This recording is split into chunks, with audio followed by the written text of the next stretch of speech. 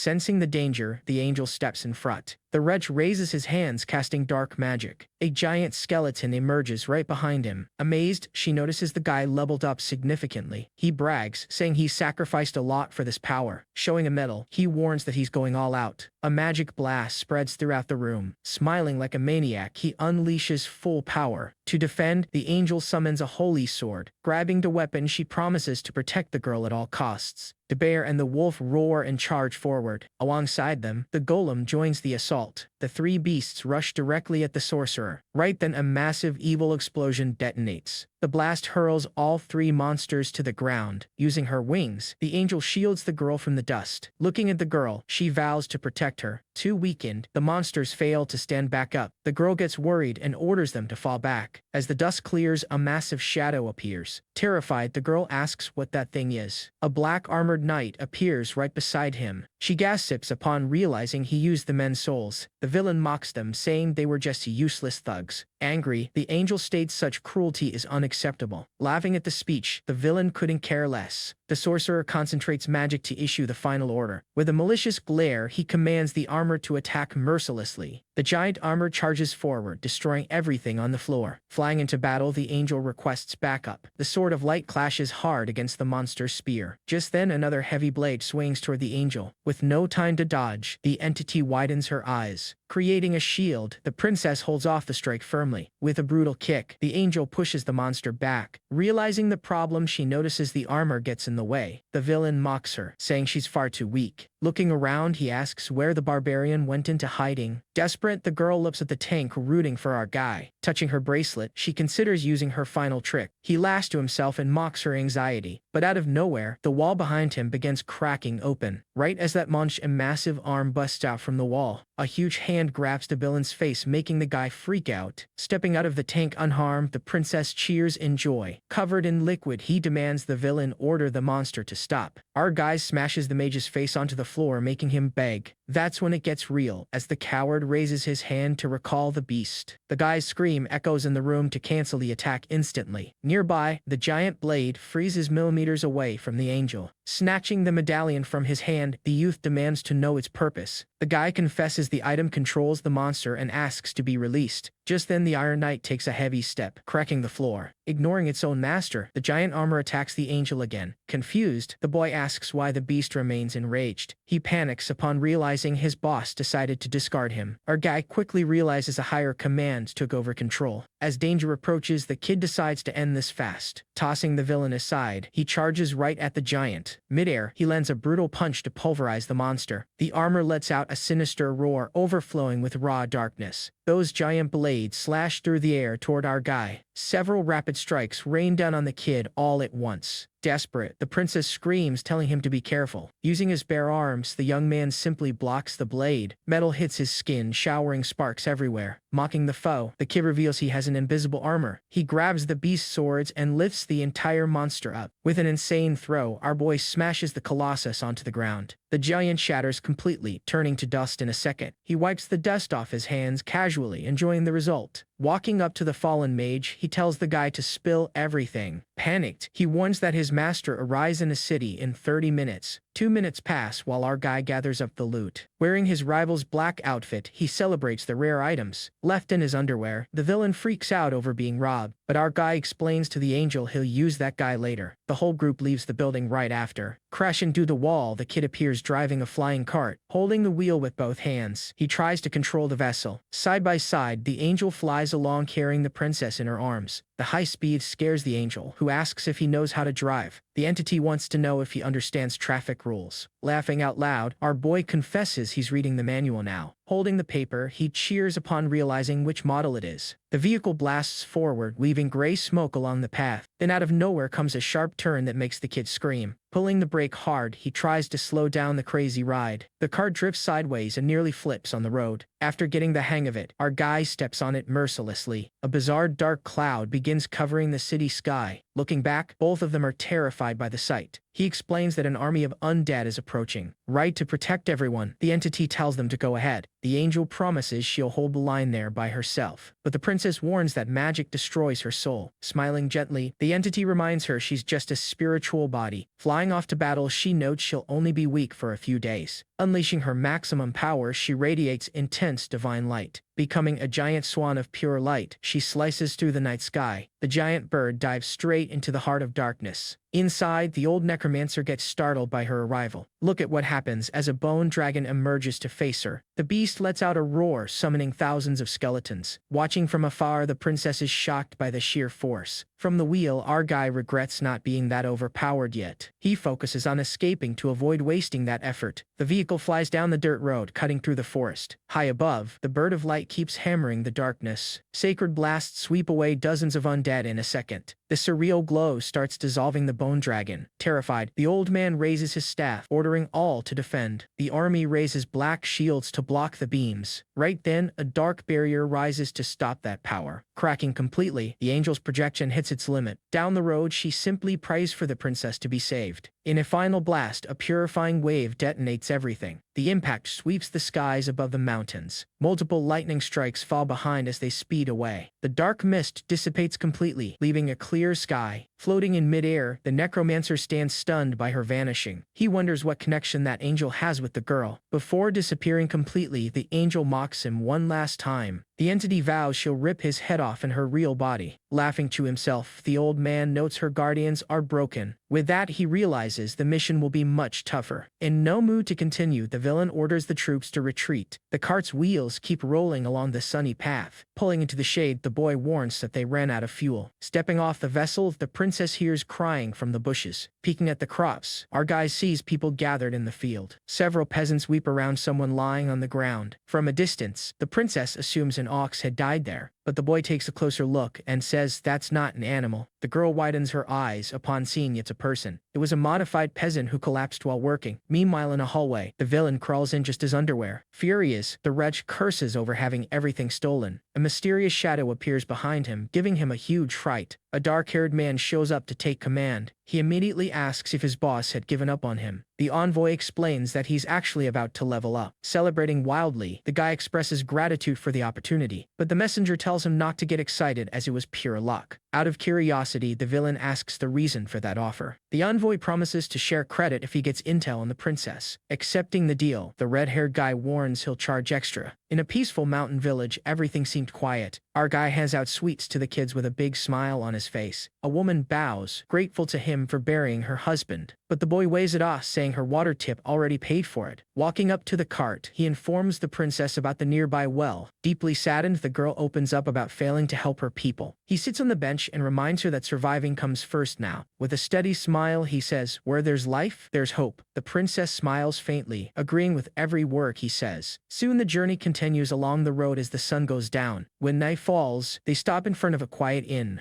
A hot bowl of soup is served at the table for both of them. Still in disguise, the two begin eating together there. Curious, our guy asks why she got two separate rooms. She explains that this helps throw off their pursuers. At that, the kid teases her and asks if she wanted to sleep together. Completely embarrassed, the girl tells him to stop being foolish. Then a loud sound of breaking glass startles everyone. A terrified customer screams for them to shut all the windows. Out of nowhere, a green monster breaks in and trashes everything. The beast opens its mouth and lets out a ground-shaking roar. Without thinking twice, our boy throws a broken chair leg. The wood impales the creature and pins it directly to the wall. Completely stuck, the monster can't even move anymore. Everyone in the room stands jaw-dropped, staring at our guy. Holding the rest of the chair, the kid strikes a hero pose. The customers begin cheering and thanking him for the rescue. Rubbing his face, he even regrets taking action in the first place. Meanwhile, over in the cold graveyard, danger brews. The villain's envoy conducts dark rituals among the graves. Holding a skull, the guy casts a dark spell. Hands with giant claws start emerging from beneath the dirt. Several bizarre creatures sprout from the graves, ready to strike. Mapping out the area, the warlock spots the inn a kilometer away. He realizes right away that the targets are right there. Uttering strange words, the villain activates the artifact's power. Glowing marks ignite on his clothes, releasing the spell. Pointing at the village, the guy orders the army to fetch the princess. Back at the inn, our guy warns that the real fight is coming. The men rush to push tables and lock the doors tight. He sends women and children upstairs while they defend the ground. Board by board, they kneel everything at the entrance to reinforce it. Placing a finger to his lips, the kid tells everyone to stay quiet. Step by step, the boy approaches the entrance door. From outside, a girl can be heard crying out for help. A customer gets emotional and tries to open up to save the girl. Yelling out loud, our guy orders the man to stop immediately. The boy asks through the crack if there are many monsters outside. Desperate, the voice answers that the street is full of beasts. The peasant insists they must open before she perishes. But our guy questions if anyone else is out there with her. Finding this suspicious, he asks how she walked through them alone. Just then, everyone realizes in time that it was a trap. Right away, enormous claws begin hammering at the wood. Terrified, one of the guys asks what they should do now. Looking aside, the boy asks someone to pass him a weapon. A man hands a common iron sword right into his palm. Gripping the blade firmly, the kid prepares to strike. With a sharp thrust, he pierces the wood and hits the creature. The force of the blow was so great that the door shatters completely. Bizarre monster claws emerge from within the dust. Seeing that, our guy realizes a warlock is guiding the attack. Quickly, the barricade gives way, leaving the entrance clear. A giant, spiky monster bursts into the house in a fury. It opens its massive mouth and lets out an unbearable roar. Channeling power into the blade, the boy charges the aberration. With a clean slash, the kid slices the beast in half, telling it to shut up. Turning to the crowd, he warns everyone not to freak out. But when he looks outside, check out what happens. The entire street is taken over by hundreds of those monsters. All of them roar loudly, ready to tear everything apart. Panic takes over the people as they see the entire horde. Brandishing his sword, our boy tells everyone to prep for a fight. Together, the men charge ahead to defend the place. A heavy fight breaks out to keep the beasts from climbing the stairs. Upstairs, the princess gathers refugees in the middle of the room. Women and children hug each other, terrified in the corner. Out of nowhere, a monster crashes through the bedroom window. The beast lands with a huge racket right near the people. Asking for calm, the girl steps in front to protect everyone. But before that, the women start throwing plates at the beast. Armed with knives and frying pans, they face the beast fearlessly. Extremely proud, the princess smiles seeing her people's courage. She gathers her magic and chants a powerful spell. Several shards of sharp ice sprout floating in the air. Firing the icicles, she pins the monsters straight to the wall. Using a magical barrier, she guarantees everyone's safety. The princess shouts to our guide that the top floor is secure. Downstairs, our guy and the men keep bashing away. Realizing the situation, the boy says he needs to hunt the boss. The peasant agrees instantly and promises to hold the door. Jumping into the debris, the kid tells everyone to clear out. Standing alone on the street, the boy confronts the giant horde. Swinging his blade around, he forces his way through grit, but the cheap iron sword gives out and snaps in half. Looking at the remaining stub, he complains about his bad luck. Surrounded by monsters, our guy admits that weapon lasted long enough. Seeing the blade shatter, our guy changes tactics on the spot. With his skill active, the boy focuses full power into his feet. A shower of sharp stones rises from the ground around him. Evan creates heavy armor and twin swords made of rock.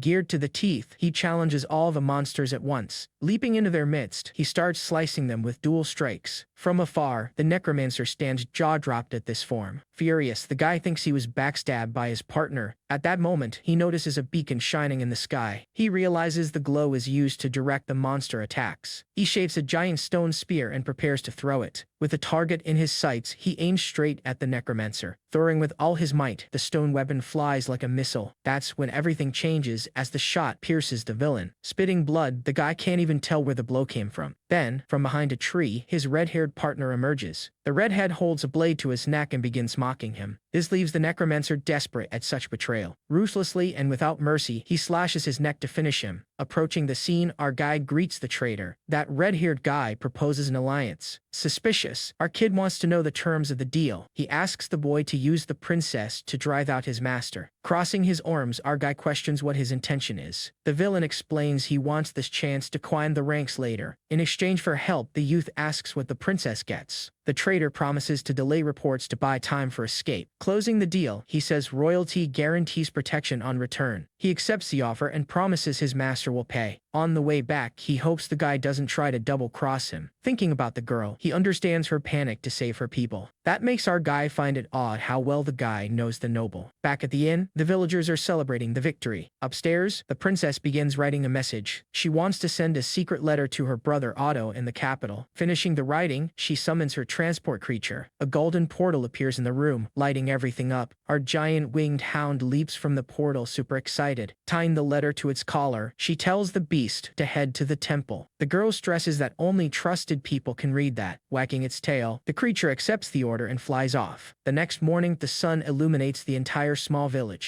Resting in his room, our guy hears loud knocks on the door. Opening the door, he comes face to face with the pink-haired prince. Super annoyed, the noble demands to know who the kid is. With several guards behind him, the spoiled prince demands his sister. She appears in the hall and greets her younger brother warmly. Introducing her savior, the girl says his name is Evan. Proudly, the prince orders everyone to head to the royal carriage. Outside, the luxury carriage is ready with strong horses. Inside the carriage, Evan and the noble ride in silence. An armored guard takes the driver's seat and grabs the reins. Quickly, the carriage speeds down the road toward the capital. Crossing the stone gates, the group finally arrives. On the streets, people celebrate the return of the princess. That trip leads straight to the main royal palace. Running to the chambers, the girl kneels weeping before her father. Relieved to see his daughter, the sick king smiles from his bed. With tears in her eyes, she reveals the cult betrayed the kingdom. Thoughtful, the king asks if the coup only affects the royals. She asserts that this cult is a danger to all humanity. Understanding the risk, the monarch agrees the cult is evil. He changes the subject and asks who this Evan from the contract is. Smiling bashfully, she replies that the young man is quite curious. The ruler decides to invite the boy for dinner at the castle. Agreeing with her father, the noble accepts inviting our guy. Alone in his room, the sovereign calls the commander to investigate. Stepping out of the shadow, the elfish Sherm confirms the order. The king reinforces that he wants to uncover every detail of his life. Meanwhile, in the guest room, our guy takes a rest. Hearing knocks at the door, the kid tells the person to enter. The governess Maria enters, bringing the official invitation from the king. Bowing respectfully, she suggests the boy take a bath. Slightly embarrassed, our kid agrees to get ready. A marble fountain fills the giant pool in the palace. Guiding our guy, the governess walks to the bath hall. At the water's edge, the young man finds the place overly fancy. The woman steps close to try taking off the kid's clothes. Backing away bashfully, the boy says he prefers to do it alone. She giggles and says it's merely her duty as a servant. Sitting on the edge, our guy starts analyzing her posture. Touching the water, he blurts out that he knows she is level 3. Surprised at getting caught, the governess smiles and admits her disguise. Bowing gently, the servant says goodbye and leaves the scene. From the marble ledge, Evan watches the woman walk away. Outside in the garden, the day remains bright and sunny. The commander asks what the servant thought of a youth. She reports that the boy is very attentive and not perverted. Laughing at the setup, the elf jokes he didn't tell her to seduce him. Mockingly, the servant asks if he's getting jealous. He changes the topic and tells her to leave the rest of tests to him. The commander says he'll send someone to give him a scare. Putting fingers to his mouth, the elf whistles loudly in the area. A pack of giant wolves starts sprinting through the palace. Looking from outside, the royal palace facade looks impressive. Wearing fancy noble attire, our guy adjusts himself in the mirror. Hearing a noise at the door, the kid turns around to check. A giant white wolf invades the room, growling nonstop. Staring at the creature, he mutters that it's not even a dog. Meanwhile, in the hall, the two observe his reaction. Just then, the commander orders the beast to teach the kid a lesson. The giant beast lunges forward, roaring loudly. Instead of attacking, the creature freezes, completely confused, and it immediately flops onto the floor, asking for belly rubs. Watching the scene, the governess bursts out laughing. Completely disappointed, the elf admits he miscalculated. He decides to jump into the fight to test our guy himself. While petting it, the boy even recalls the beast's name. Approaching, the commander calls him by his real name. Our guy notices right away that the man is a level 4 boss. Then, the old man challenges the kid to a duel in the arena. Without hesitation, our guy accepts the challenge on the spot. Right then, both head to the training grounds outside the castle. An instructor tells the guards to clear space for the battle. Everyone gets excited to see the master fighting. In the center of the arena, the two grab wooden swords. Sprinting fast, the elf attacks and tells him not to die. Smiling, the kid claims he won't go down easily. That strike from the elf sends a shockwave through the floor, but the boy blocks it all and his blade catches fire. Shocked by that, the old man asks if it's a special skill. Smirking, our guy says the item performs that sort of thing. Charging again, the elf demands to see his full power. The swords clash repeatedly, sending sparks everywhere. But under the pressure, our guy's sword ends up breaking. Lowering his guard, the elf declares victory right away. Holding the hilt, our guide tells the old man not to celebrate yet. That's when things get real, as a giant blade of fire springs forth. With a swift slash, he sends a flaming strike at the elf. Terribly frightened, the commander screams for the guards to run. An insane explosion hits the sand and kicks up heavy smoke. Right then, dust covers everything while the old man stays standing. Coughing heavily, the elf confesses that youth is dangerous. Impressed by his strength, the elf ends the test praising our guy. He tells the kid to change clothes for their next meeting. In the castle hallway, the princess appears in a lovely dress. Hearing her name called, the girl looks back. Wearing blue armor, our guy jokes he almost didn't recognize her. The princess laughs, saying the barbarian looks good as a knight. Looking aside, our guy gasps upon seeing the prince in a dress. Full of pride, the prince asks what's wrong with wearing that. Without wasting time, he tells them to enter the throne room. On the red carpet, our guy kneels down before the king. He listens to the monarch thanking him for saving his daughter. The king takes the chance to ask what he thinks of the kingdom's state. Thinking it over, the kid prepares to speak the truth. At that, the monarch lets him speak without any filter. Firmly, the boy states the kingdom urgently needs to change. Meanwhile, inside the dark tower of the villainous necromancer, inside the room, a candle slowly burns on the table. A redhead informs his master that the princess reached the capital. Holding a mug, the old necromancer just listens silently. Drinking the potion, the villain absorbs every detail of the plan. He mentions that the undead giant is nearly completed. With this weapon, the royal family will have to surrender. Bowing his head, the disciple promises to follow orders. Right after, the redhead leaves the tower straight for his mission. A magic plant in the room mocks the apprentice, calling him weak. And the old man agrees, saying he doesn't even need a successor. With a dark glare, he guarantees he doesn't want anyone weak. Channeling blue fire in his hands, the old man plans his next move. On the old map, he points to the entire sewer network. He orders strategic points marked beneath the city. The plant warns that this plan will make the whole world hate him. Laughing to himself, the necromancer ignores the warning. Back in the throne room, the conversation with the king continues. Our guy says the new generation will change the kingdom for good. The king looks closely and asks if the boy will lead that effort. Staring at the monarch, the kid stays silent and holds his posture. At that moment, the king senses absurd mana coming from him, and he notes the kid's body is evolving on a divine level. Impressed, the monarch remembers an ancient legendary title. He calls the boy the seed of perfection right then and there. Confused, our guy repeats that title in his mind. Then he recalls how the game levels used to work. The 5th level was precisely the pinnacle of divine evolution. Leaning against the throne, the king accepts the future is youth. At that, the monarch asks him to protect the princess on her quest. With a smile, the father tells the kid to spend more time with her. Later, in the city games arena, the atmosphere is insane. The crowd in the stands screams non-stop for the teams. In the middle of the field, a horned player runs with the ball. Tackling his rival, the guy secures the winning point. The fans go wild as the match comes to an end. Up in the royal box, our guy and the princess applaud the game. Suddenly, a purple-haired assistant arrives running in a panic. Surprised by this, both look to see what happened. That's when everything changes as the boy kneels and reports the magistrate died. Widening her eyes, the princess goes into shock immediately. In a dark city alley, the man's body lies on the ground. He had a dagger driven into his chest and blood all around. Analyzing the footprints, our guide deduces the assassin's size. On the alley wall, he notices a coded message written in blood. The princess asks what that strange word actually means. At that, our boy asks if the dead guy was really that good. Annoyed, the assistant tells him to respect the man's memory. With anger in his eyes, the purple-haired boy challenges our guy. Grabbing his arm, the princess tells him to stop being stupid. Our guy asks why a noble was alone out there in the middle of the night, and he notes a strong fighter wouldn't die there without a fight. Placing a hand on his shoulder, our guy warns him not to mention duels lightly. The princess steps in and tells the young man to handle his friend's funeral. Agreeing right away, the assistant simply lowers his head and accepts. But that was very strange, since what was a noble doing alone in that pitch dark? Our boy warns that this death will cause a massive fight in the kingdom. Figuring it out, our guy realizes the deceased was hiding a secret. She rules out any political deal because of the recent elections. Right then, the kid recalls the undead cult is right in the middle of it. He tells it straight, saying the guy must be the spy who delayed warnings. Deeply shocked, the princess asks if the dead man was really the traitor. Our guy confirms it and says they wiped him out because he became useless useless. She wonders if the redhead is behind this terrible crime. Meanwhile, down the protected hallways of the royal chambers, lying in bed, the old king asks his commander for updates. The elf hands over a letter from the north about our boy's past, warning right then that the content will surprise everyone. Putting on his glasses, the king discovers the kid has ties to the church. Leaving the room, the focus shifts straight to the alchemy lab. Our guy gathers power in his hands and activates his reconstruction skill. In the blink of an eye, he manifests a heavy magic shotgun. Holding the firearm, he remembers they call this weapon the Shredder. He loads the shell into the chamber, getting everything ready for combat. Aiming forward, he declares it's time to take a stroll through the alleys. Outside, the sun illuminates the dangerous streets of the lower city. Wearing a black cloak in disguise, the kid keeps an eye on everyone. But upon stepping into an alley, he feels someone tailing him. Unfazed, he spots the shadow of a hooded figure right behind. Drawing the shotgun at light speed, he demands the guy identify himself. The man also pulls a pistol, creating a tense standoff. That's when it gets serious, as the redhead recognizes him and asks who snitched. Our boy finds it strange and asks why the villain is investigating. The necromancer admits he suspects another spy infiltrated the cult. He quickly asks if the purple-haired assistant is the new traitor. Laughing mockingly, he asks if the villain returned to crime out of habit. The villain denies it, saying he wouldn't waste time on nonsense now. At that, he opens a secret passage in the wall and calls the boy over. Stepping into the dark, he invites our guy to explore the city sewers. The kid creates a magic light in his hand to illuminate the entire path. Looking around, our guy tries to guess what secrets lie inside. Rats were everywhere, and nasty water covered the tunnel floor. Holding his nose, our boy complains heavily about that horrible stench. He demands to know right away the real reason for being in that place. And the villain reveals that his master is creating a monster to destroy the capital. This is serious, as the kid realizes it's an apocalypse-level weapon. The necromancer explains thousands of lives will be sacrificed in a ritual. Our boy fires back, saying not even a great mage could do that alone. Agreeing, the villain admits powerful people are helping from the shadows. He solves the puzzle, noting the rituals are scattered across the sewer. The necromancer says they use monsters to clean the area and erase clues. Stopping out of nowhere, the guy warns that something is coming through the water. The boy looks at the water and mockingly asks if fish exist in a sewer. Out of nowhere, a bizarre aquatic beast leaps from the foul water at them. He tells him to relax because that water ghost is far too weak. But our guide tells the truth, saying the real danger is the hunter behind it. A giant fin emerges, making the water churn completely. Behind the beast, a monstrous catfish opens a giant maw, swallowing the water ghost with a brutal bite all at once. Disgusted by the smell, the boy stares at that giant monster. Annoyed, the villain explains it's a discarded ritual monster. He adds that the creature definitely lost control. Seeing the beast charge, he warns the attack is aimed at both of them. The system interface confirms it is an out-of-control scavenger fish. Noticing this skin, our guy tells the necromancer to check the beast's leg. Our boy notices spell marks and realizes the mage is nearby. Drawing his pistol, the villain complains he hates gross creatures like this. A fire shot lands a direct hit inside that giant monster's mouth. Aiming his shotgun, our guy fires a destructive shot from the inside. The fish collapses into the water, spewing smoke and shattering the edge. He looks at the damage and warns that the noise will attract attention. Sensing a bizarre presence, he freezes as he rounds the tunnel corner. Our boy notices a massive surge of magic power gathering up ahead. Both advance through the tunnel lit by a weird glow. Watching the enemy count rise, our guy even scoffs at the situation. The canal water begins shaking completely as those guys arrive. A wooden monster covered in sludge rises from the muck. The villain realizes instantly that creature was summoned by a druid. Right behind the beast, a woman clothed in leaves emerges from the water. The woman smiles mockingly and says meeting here is fascinating. Taunting the kid, she invites him to experience the power of nature. She even praises our guy's style while mocking the redhead nearby. Figuring out who she is, the boy recognizes a famous fallen druid. He refuses on the spot, and the villain warns this lunatic is level free. Then the tables turn as the druid gets furious with our guy's refusal. Several giant vines burst from the water and burst through the ceiling. Shark creepers fly aggressively toward the duo in the tunnel. Raising his staff, the villain unleashes magic smoke to stall them. A dark blast destroys the first wave of plants instantly. Dodging the strikes, our boy stays calm in the dust. He drives a heavy punch into the wall and breaks the structure. He activates his special world reconstruction skill on the spot. The wall stones assemble to form full armor around him. Plated in stone, the kid rips through the vines with raw punches. Running through the water, our guy charges the druid like a tank. The villainess just laughs, amused by our boy's endurance. She summons giant flowers to block our guy's path. 2 plants rise from the water right in front of him, walking it down. The flowers release bizarre powder and the boy notices it's poison. She mocks him, saying nobody lasts 30 seconds in that dust. Feeling absolutely nothing, our guy crushes the plant's neck. Widening her eyes, the crazy woman stands mouth agape seeing that. Exhaling slowly, the kid explains his third lung filters all that gas. A blue beam slices through the air at insane speed. With his stone sword, our guy cuts the giant plant in half. He destroys the rest of the flowers without taking a drop of damage. Right then, the redhead aims his weapon and launches a second attack. The boy finds it amusing, seeing that the traitor is proving useful. Even the druid decides to compliment their fight. That's when everything changes, as a giant version of her appears. Opening its eyes, her projection releases bizarre pressure. Instantly, our boy notices she activated spiritual mode. He already knew this was her most broken ability. Filled with fear, the necromancer orders everyone to retreat now. Mocking everything, the giant asks if they want to hear a song. The crazy lady begins singing a bizarre spell right in the sewer, but our guy fires his shotgun and tells her to shut up. Our guy knows he needs to finish her off to avoid the worst. Out of nowhere, the monster's giant hand sinks into dirty water. The shots hit, but they don't even tickle the spirit. Seeing the danger, the necromancer bails out and abandons his partner. That just proves to the kid that the guy is a total backstabber. Gathering all her power, the villainess warns her spell is ready. Multiple vines burst from the water, hunting the coward who ran. The creepers grab his leg and slam the guy onto the floor. In seconds, the poor guy hangs upside down in the tunnel. Laughing mockingly, the lunatic tells both to face their nightmare.